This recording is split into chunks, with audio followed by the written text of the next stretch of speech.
छत्तीसगढ़ में खाद संकट से किसान मन परेशान है। खाद के कमी के चलत किसान मन ला भारी समस्या के सामना करना पड़त है।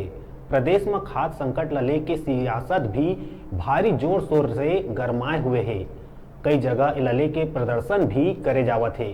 अही बीच कोंडागांव जिला में नकली खाद बेचे के मामला आगू आए है, जेला लेके हड़कंप मचे हुए है।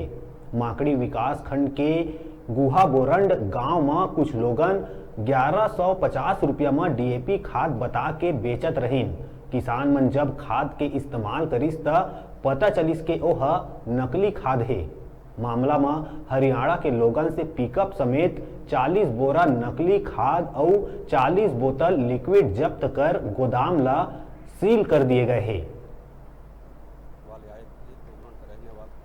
मैं जयराम नेतनाम गुहा बोरन का रहने वाला हूँ। पंजीयन का नाम से खाद वाले आए थे तो मैं खाद खरीदने के लिए मैं भी मजबूर हो गया।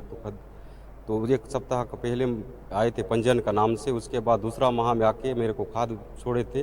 छोड़ने के बाद मैं जैसे रुपये में डाला था, डालने के बाद ना मेरा फसल में जाके देख रहा हूँ तो पूरा नुकसान हो गया। 6 पैकेट में डाला था, 6 पैकेट में पूरा टोटल गया था। धान में डाला था, धान में 2 स्पेयर 3 ढक्कन डालने बोले थे। ये टानिक में काम नहीं किया, पूरा धान मर गया। मैं आग में डाल के देखा तो पूरा लाइव फूट रहा है। हम लोग का जैसे हम लोग खरीदे थे 1400 वाला, उसको डाले तो जैसे दोपहर टाइप हो रहा है। खत वैसी है सर, जैसा भी है डाला हुआ वैसी है, नहीं घुल रहा है।